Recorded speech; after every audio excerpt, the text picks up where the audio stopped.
మళ్ళీ ఏమన్నాడు మళ్ళా చెప్పమా పూర్తి డైలాగ్ చెప్పాలా పూర్తి డైలాగ్ చెప్పదు ఏంది మళ్ళీ మళ్ళీ కొంచెం మైక్ తీసుకొని చెప్పు బాగా బాగా వినపడుతుంది నాకు ఏం జాతరలో మళ్ళీ మళ్ళీ చెప్పు గంగమ్మ జాతరలో పొట్టేళ్ళ తలకాయలు కోసినట్టు రప్ప రప్ప రప్ప రప్ప ఏంది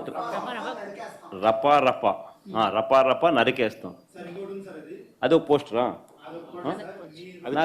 అదే సినిమా డైలాగ్ అనుకుంటా స్వామి యా cinema dialogue Pushpa 2 sir Pushpa cinema dialogue అది మరి నువ్వే చెప్తున్నావు స్వామి అంటే ఇప్పుడు పుష్ప సినిమా డైలాగులు పెట్టినా కూడా తప్పేనా అసలు డెమోక్రసీలో ఉన్నామా డెమోక్రసీలో లేమా స్వామి మనం ఇది నాకు అర్థం కావడం అంటే పుష్ప సినిమా డైలాగులు పెట్టినా తప్పే పుష్ప ఫోటోలు పెట్టినా తప్పే గడ్డ మిట్టనే తప్పే గడ్డ మిట్టనే తప్పే ఏంది స్వామి ఇది ఏ ప్రపంచంలో ఉన్నాము ఇదంతా డెమోక్రసీలో ఉన్నామా డెమోక్రసీలో లేమా సార్ ఆ పోస్టర్ పట్టుకున్న అతను కూడా టీడీపీ కుర్రాడు సార్ అంతకుముందు టీడీపీ నాయకుడితో కలిసి దిగిన ఫోటోలు కూడా బయటకు వచ్చాయి అతను టీడీపీ కార్యకర్త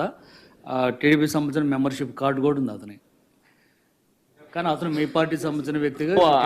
ఆ మనిషికి టీడీపీతో ఇంత ముందు గతంలో తిరిగిన ఫోటోలు కూడా ఉన్నాయా మెంబర్షిప్ కూడా ఉంది సార్ మెంబర్షిప్ కూడా ఉంది సార్ టీడీపీ సభ్యుడు కూడా మెంబర్షిప్ కూడా ఉన్నాడా అంటే దాని అర్థం వీళ్ళే పెట్టించినారా పెదకూరపాడు నియోజకవర్గం సార్ ఓ టీడీపీ సభ్యత్వం కూడా ఉందా మరి మనది బాగా చూడండి అబ్బా అయితే సభ్యత్వం కూడా ఉందంట మళ్ళీ ఏదైతే నేం లే పాపం మనం అయినా కానీ ఏదో మారినాడు అనుకుందాం